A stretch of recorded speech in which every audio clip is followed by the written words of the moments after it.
नमस्कार दोस्तों, मेरा नाम है सुभाष राज और स्वागत है आप सभी साथियों का एक स्मार्ट स्टडी यूट्यूब चैनल पर।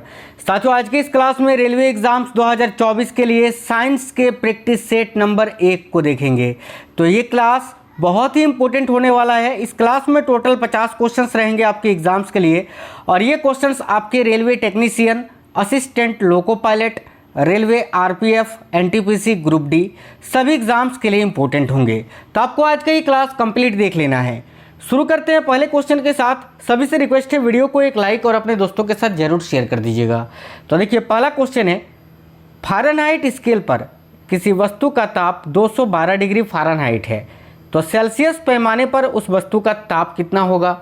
तो भाई देखिए, फ़ारेनहाइट स्केल पर किसी वस्तु का ताप है 212 डिग्री फ़ारेनहाइट, तो इसको सेंटीग्रेड में बदलना है। तो याद रखना कि 212 डिग्री फ़ारेनहाइट बराबर होता है 100 डिग्री सेल्सियस। ठीक है, 100 डिग्री सेल्सियस बराबर होता है 212 डिग्री फ़ारेनहाइट, ये आपको याद रखना है। ठीक है, तो देखिए इस क्वेश्चन का करेक्ट आंसर हो जाएगा option number C, 100 degree Celsius. अगला, विज्ञान की शाखा न्यूरोलॉजी में कौन से अंग का अध्ययन किया जाता है। काफ़ी अच्छा क्वेश्चन है, याद रखिए विज्ञान की शाखा जो होती है न्यूरोलॉजी, इसमें स्नायु तंत्र का अध्ययन किया जाता है। देखिए करेक्ट आएगा ऑप्शन नंबर ए, स्नायु तंत्र का। अगला, एल्काइन का सामान्य सूत्र क्या होता है। तो साथियों ध्यान से देखिए, एल्काइन का सामान्य सूत्र होता है CnH2n-2। इस क्वेश्चन के लिए करेक्ट आंसर हो जाएगा आपका ऑप्शन नंबर बी। अगला, एलपीजी गैस में मुख्यतः क्या होती है। देखिए क्लास बिल्कुल सुपर फास्ट करवा रहे हैं, आपको टेस्ट की तरह लगाना है। इसमें से कितने क्वेश्चन आप जानते हैं ये आप हमें कमेंट बॉक्स में बताइए। अगला है, एलपीजी गैस में मुख्यतः क्या होती है। अब एलपीजी जिसको हम बोलते हैं लिक्विफाइड पेट्रोलियम गैस, ठीक है, जिसका प्रयोग हम खाना पकाने में करते हैं। तो एलपीजी में कौन कौन सा गैस होता है। तो एक तो आपका मीथेन होता है, एक प्रोपेन होता है और एक ब्यूटेन होता है। तो करेक्ट आएगा option number C, methane, propane व ब्यूटेन। अगला है, हाइड्रोजन के समस्थानिकों की संख्या कितनी है। तो देखिए हाइड्रोजन में कुल कितने समस्थानिक होते हैं। तो साथियों याद रखिएगा, हाइड्रोजन के समस्थानिकों की कुल संख्या होती है 3। ठीक है, तो देखिएगा इस क्वेश्चन का करेक्ट आंसर होगा ऑप्शन नंबर बी, 3 होती है। नेक्स्ट है, हाइड्रोजन के समस्थानिकों की संख्या रिपीट हो गया है क्वेश्चन, याद रखना 3 होता है। चलो मैं आपको उन तीनों समस्थानिकों के नाम बता देता हूँ। उनमें से एक तो आपका होता है प्रोटियम, दूसरा होता है ट्राइटियम और एक तीसरा होता है ड्यूटेरियम, याद रखिएगा। तो ऑप्शन नंबर बी, 3 प्रकार के समस्थानिक होते हैं हाइड्रोजन में। अदिश राशि कौन सी है इनमें से। तो आपको अदिश राशि चुनना है। तो देखिएगा यहाँ पर बल आघूर्ण एक सदिश राशि है, संवेग भी आपका सदिश राशि है, लेकिन ऊर्जा जो है ये अदिश राशि है। तो इस क्वेश्चन का करेक्ट आंसर होगा ऑप्शन नंबर ए, ऊर्जा। अगला, पित्त कहाँ जमा होती है। तो पित्त की बात करें तो साथियों ये पित्ताशय में जमा होती है, ऑप्शन नंबर ए, पित्ताशय। अगला, शुक्राणु के एक्रोसोम का कार्य क्या होता है। अब शुक्राणु में जो एक्रोसोम पाए जाते हैं उसका कार्य क्या होता है। तो याद रखिएगा, अंडाणु को सक्रिय करना, ऑप्शन नंबर बी। अगला, निम्न में से कौन न तो तत्व है और न ही यौगिक है। तो देखिए यहाँ पर ऑप्शन नंबर ए में आपको वायु दिख रहा है। तो साथियों वायु ना तो तत्व है और ना ही यौगिक है, वायु तो गैसों का मिश्रण है ना। तो ऑप्शन नंबर ए करेक्ट होगा, वायु। अगला, मोती की रासायनिक संरचना किसकी बनी होती है। तो देखिए मोती जो होता है ना, मोती की जो रासायनिक संरचना होती है वो होती है कैल्शियम कार्बोनेट की। तो राइट आएगा ऑप्शन नंबर ए। नैनो द्रव्यों का सर्वाधिक महत्वपूर्ण गुण होता है क्या। तो साथियों याद रखिए, नैनो द्रव्यों का सर्वाधिक महत्वपूर्ण गुण होता है घर्षण।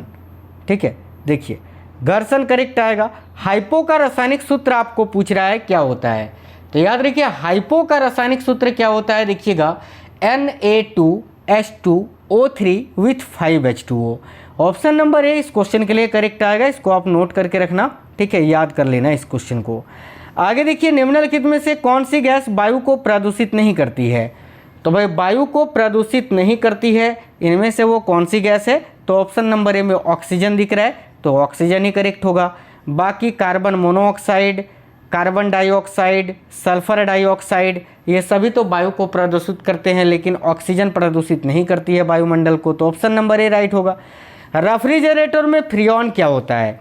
तो देखिए रेफ्रिजरेटर फ्रीऑन जो है ये वास्तविक रूप से या केमिकल रूप से ये क्या होता है। तो याद रखिए डाइक्लोरो डाइफ्लोरोमीथेन। तो ऑप्शन नंबर डी राइट है। अगला, साइनोकोबालामिन किस विटामिन का रासायनिक नाम है ना? तो साइनोकोबालामिन जो है ये साथियों एक विटामिन का रासायनिक नाम है। कौन से विटामिन का? तो option number D vitamin B12 का, क्योंकि विटामिन B12 जो है इसमें कोबाल्ट पाया जाता है। ठीक है, याद रखिए।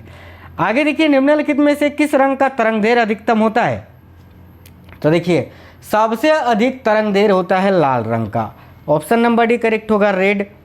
लूनर कास्टिक का रासायनिक सूचक क्या होता है? काफ़ी अच्छा क्वेश्चन है, याद रखिए। लूनर कास्टिक का रासायनिक सूचक होता है सिल्वर नाइट्रेट, यानी AgNO3।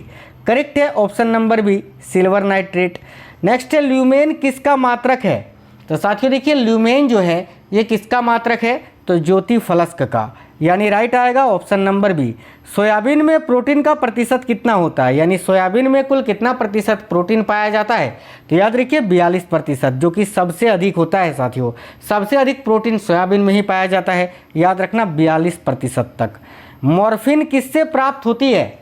तो देखिए मॉर्फिन की बात करें तो ये जड़ों से प्राप्त होती है, जड़ से। ऑप्शन नंबर सी।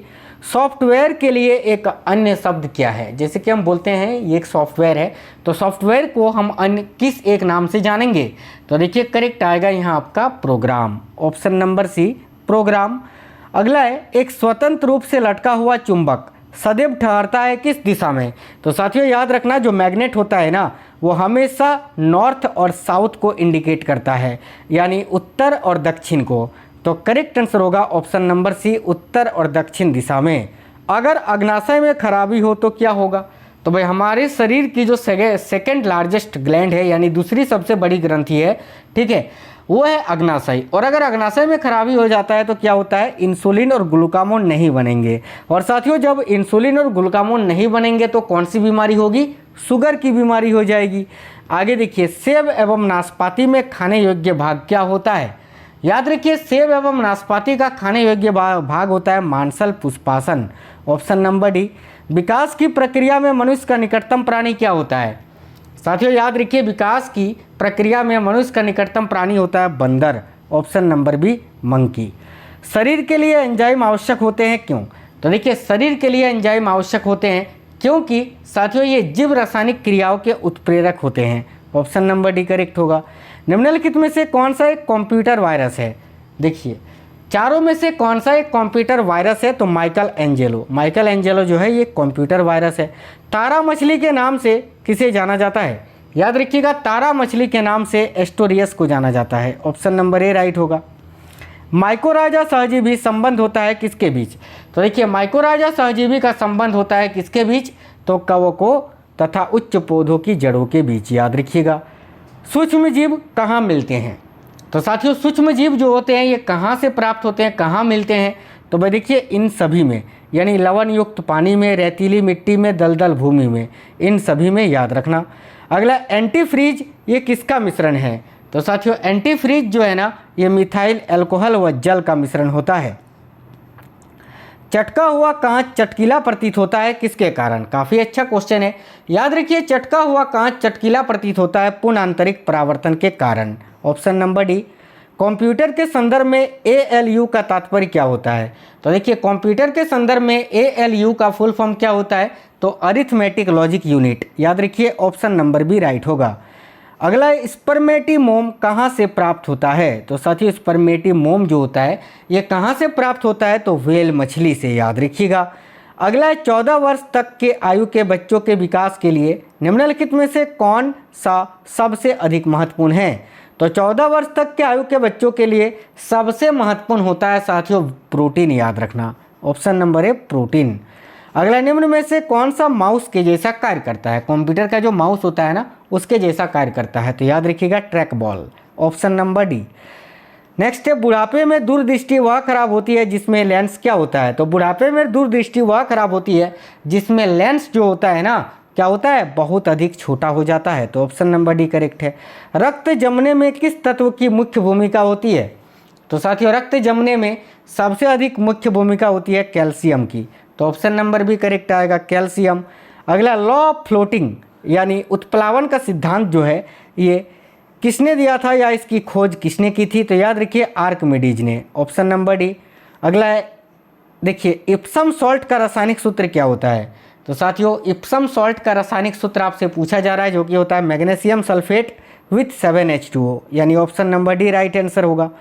एक पारसेक तारों संबंधी दूरियां मापने का मात्रक है, जो बराबर होता है किसके, यानी एक पारसेक बराबर कितना प्रकाश वर्ष होता है, तो याद रखिए 3.25 प्रकाश वर्ष। अगला है निम्नलिखित में से किसके जांचने के लिए एलिजा टेस्ट किया जाता है, तो एलिजा टेस्ट साथियों इनमें से किसको जांच के लिए या किसकी जांच के लिए कराया जाता है, तो याद रखिए एड्स की जांच के लिए। अगला है निम्नलिखित में से कौन वातावरण के मृद्दिक कारक हैं, तो देखिए इनमें से कौन एक वातावरण के मृद्दिक कारक है, तो याद रखिए जल मृदा, मृदा वायु, खनिज पदार्थ, ये सभी ऑप्शन नंबर डी। अगला सूत्री विभाजन किस पर निर्भर करता है, देखिए याद रखना है सूत्री विभाजन ये समय और तापक्रम इन दोनों पर ही निर्भर करता है, तो ऑप्शन नंबर सी करेक्ट होगा। स्टील को चुंबकीय करना कठिन है क्यों, तो साथियों देखिए स्टील को चुंबकीय करना कठिन होता है क्योंकि याद रखना उसकी धारण क्षमता अधिक होती है, यानी स्टील की जो धारण क्षमता होती है वो अधिक होती है। इस कारण एक बार बराबर कितना होता है, तो एक बार बराबर होता है साथियों 10⁵ पास्कल, याद रखिए option number C right answer है। सूर्य के नाभिकीय संलयन प्रक्रम के लिए किसकी आवश्यकता होती है, तो याद रखिए सूर्य के नाभिकीय संलयन प्रक्रम के लिए किसकी आवश्यकता होती है, तो अति उच्च ताप और अति उच्च दाब की। नेक्स्ट है उच्चतम वेधन क्षमता की तरंग कौन सी है, यानी सबसे अधिक वेधन क्षमता इनमें से किस तरंग की होती है, काफ़ी अच्छा क्वेश्चन है, याद रखिए गामा किरण की। देखिए इस क्वेश्चन का राइट आंसर होगा ऑप्शन नंबर डी गामा किरण।